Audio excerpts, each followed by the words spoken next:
మురుడేశ్వర్ గుడి తర్వాత గోకర్ణకు బయలుదేరినామండి. మొత్తం విలేజు. ఇది మేమున్న హోమ్ స్టే అండి గోకర్ణలో. గోకర్ణ మొత్తము విలేజ్ లాగా ఉన్నిందండి. చాలా చిన్న చిన్న ఇల్లులు మన పాతకాలపు ఇల్లులాగా ఉన్నాయి. ఆ విలేజ్లోనే బాగా మంచిగా డెవలప్ చేశారండి ఈ హోమ్ స్టేలంతా. చూడండి ఎంత నేచురల్గా ఉన్నిందంటే చాలా బాగుండింది అసలు. మొత్తం గ్రీనరీ అండి చుట్టుపక్కలంతా. ఇదంతా ఇల్లుని బాగా ఒక చూస్తుంటే మీకు వీడియోలో చూస్తుంటే తెలుస్తుంది చూడండి. ఇక్కడ పైకి వెళ్తున్నారు కదా, ఇక్కడ ఒక రూమ్ ఇచ్చారు మాకు పిల్లలు వెళ్ళి. ఇదొక రూమ్ అండి. ఇక్కడేమో సిట్టింగ్, ఫుడ్ అంతా కూడా వాళ్ళే, మనం ఎక్కడైతే స్టే చేస్తాం వాళ్ళే కూడా అరేంజ్ చేస్తారు. మనం ముందే చెప్పినామంటే అక్కడికి వెళ్ళినా చెప్తే ఒక టైం తీసుకుంటున్నారండి, ఒక 2 hours తీసుకొని మనకు నచ్చిన ఫుడ్ ఆర్డర్ ఇస్తే వాళ్ళే చేయిస్తున్నారు ఇంట్లోనే. లేదంటే మనం బయట నుంచి కూడా ఆర్డర్ తెచ్చుకోవచ్చు. ఇక్కడైతే గోకర్ణలో అయితే మాత్రం ఫిష్ అయితే ఎక్సలెంట్గా ఉన్నిందండి. ఈవెన్ దో టేస్ట్ అవ్వచ్చు, చాలా బాగుండింది. ఫ్రెష్గా దొరుకుతాయంటే ఇక్కడ. ఇక్కడ చూడండి బయట అయితే ఓపెన్ ప్లేస్ చాలా ఉంది.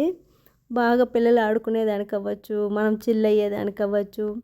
చాలా అంటే చాలా బాగుండింది అసలు. ఫస్ట్లో కొంచెం భయంగా ఉన్నిందండి. హోమ్ స్టేలు అంతా మాకు కొత్త అయితే మాత్రం వన్ టైం ఎక్స్పీరియన్స్ అయితే ఎక్సలెంట్ అండి అసలు. హోమ్ స్టేలు మీకు గోకర్ణ వెళ్తే మాత్రం హోమ్ స్టేలో స్టే చేయండి, చాలా బాగున్నాయి. ఈవెన్ దో ఫుడ్ కూడా చాలా బాగుండింది, వాళ్ళే బాగా అరేంజ్ చేశారండి. సో మీరు కూడా ట్రై చేయండి ఈసారి వెళ్తే మాత్రం. Gokarna is the best place అండి టూరిస్ట్ ప్లేసుల్లో. మళ్ళీ మార్నింగ్ ఒక 5 కంతా రెడీ అయిపోయామండి. మళ్ళీ రష్ ఎక్కువ ఉంటుందంట మహాబలేశ్వర స్వామి గుడిలో.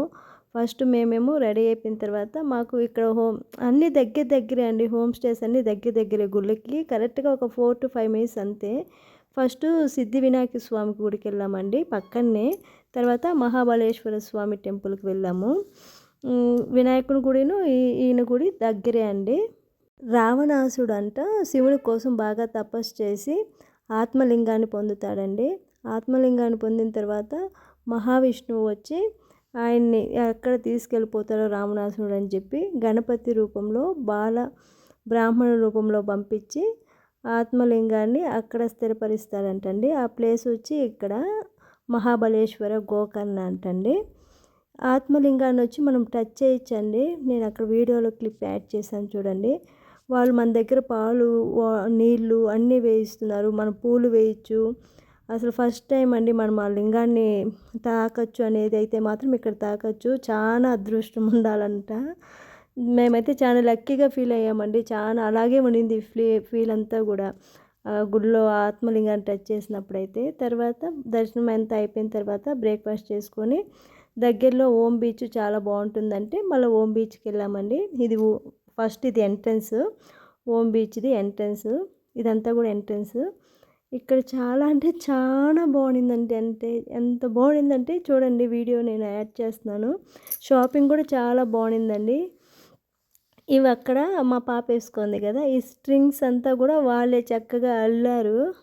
మనం కొనుక్కోవచ్చు, బట్ వాళ్ళు కొనుక్కున్న దగ్గర వాళ్ళే నీట్గా కూడా అల్లారు. బాగుండిందండి షాపింగ్ కూడా. అక్కడ మొత్తం షాప్లే.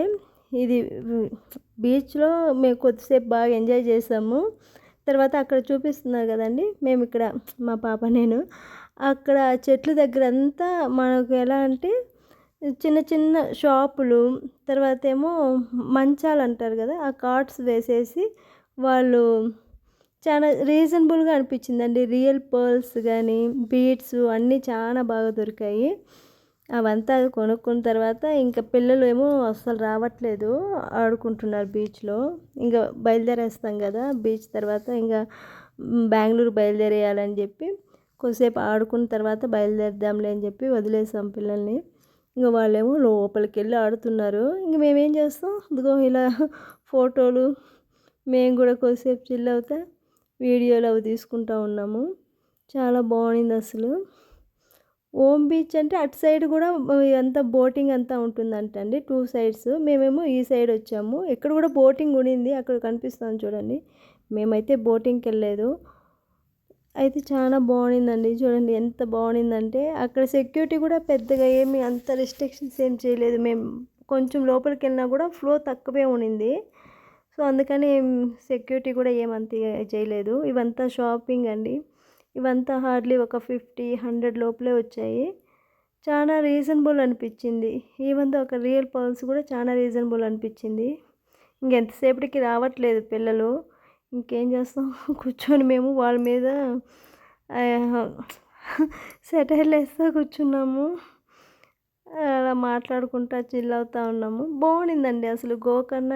ప్రతి ఒక్కరు వెళ్ళాల్సిన ప్లేస్లో గోకర్ణ ఒకటి. తప్పకుండా వెళ్ళండి గోకర్ణ మాత్రం. వెళ్తే మాత్రం ఆత్మలింగాన్ని అయితే మాత్రం చూడండి. ఫస్ట్ టైం అండి మేము చాలా శివాలయాలకు వెళ్ళాం కానీ లింగాన్ని టచ్ చేయటం అనేది మేమైతే చూడలేదు. ఇక్కడ మాత్రం పర్సనల్గా వాళ్ళే చెప్పి మరీ తాకిస్తున్నారు. చాలా బాగుండింది. అంతే అండి. బీచ్లో ఆడుకోవటం.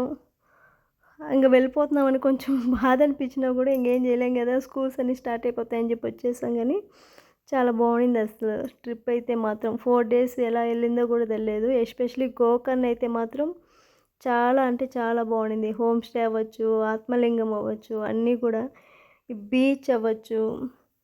మేము ఉడిపిలో కూడా బీచెస్ అన్నీ వెళ్ళాం కానీ ఈ బీచ్ అయితే ఎందుకో కొంచెం స్పెషల్ అనిపించింది. అంత బాగుండింది. తర్వాత వాళ్ళు ఇంకా ఎంతసేపటికి రావట్లేదు. మేము అక్కడ పక్కనే షాపులు అవంతాను. అందుకని చెప్పి ఇవన్నీ చూసామండి. కొన్నాము, కొన్ని చూపెడతాను చూడండి. వాళ్ళైతే ఇవి రియల్ పర్ల్స్ అని చెప్పి ఇచ్చారు. ఒక్కటొచ్చి మామూలుగా బార్గింగ్ సిస్టమ్ ఉందిలేండి. ఇదైతే 1800 అలా పడింది ఒక్కొక్క స్ట్రిప్పు. వాళ్ళు బాగా చెక్ చేసి ఇచ్చారు. మనకు తెలియదు కదా అలా ఎలా చెక్ చేయాలనేది కూడా. ప్లాస్టిక్ అయితే ఫైర్ చేశారండి. ఫైర్ చేసి చూపెట్టారు. నేను ఇక్కడ చూపెడతాను చూడండి. అదైతే మాత్రం బాగా ఇది ప్లాస్టిక్ అయితే మాత్రం బాగా కరిగిపోయింది. ఇది మాత్రం చూడండి రఫ్ అయింది అంతే. ఆ పౌడర్ కూడా రాలేదు. చాలా వెయిట్ కూడా ఉన్నాయండి. చాలా బాగుంది. అయితే ఇది షేప్ లేదండి, అలాగే ఎలా పడితే అలా ఉంది. ఇవి సన్నది మాత్రం షేప్గా ఉండేది తీసుకున్నాం. ఇక్కడ చూపించాం కదండి, ఫస్ట్ది మాత్రం షేపే లేదు ఆ బీడ్స్. సెకండ్ది అయితే మాత్రం షేప్ ఉండాలి. ఇవన్నీ మామూలువే అండి. ఇదేదో కొంచెం కొంచెం చిమ్మరీగా ఉండింది, కిల్టరీగా ఉండింది అని చెప్పి తీసుకున్నాం. బ్లాక్ బీడ్స్, బ్లాక్ డైమండ్స్ లాగా అనిపించింది. బాగున్నాయండి, చాలా బాగున్నాయి. వెళ్తే షాపింగ్ కూడా చాలా బాగుంది. గోకర్ణ నుంచి బెంగళూరుకి వచ్చే దారిలో ఇవంతా ఒక్కలు, పైనాపిల్ అండి. చాలా అవే ఉన్నాయి ఎక్కువ మటుకు. పైనాపిల్ కానీ ఒక్కల చెట్లు అయితే చాలా ఉన్నాయి. చూడండి ఎంత బాగున్నాయో.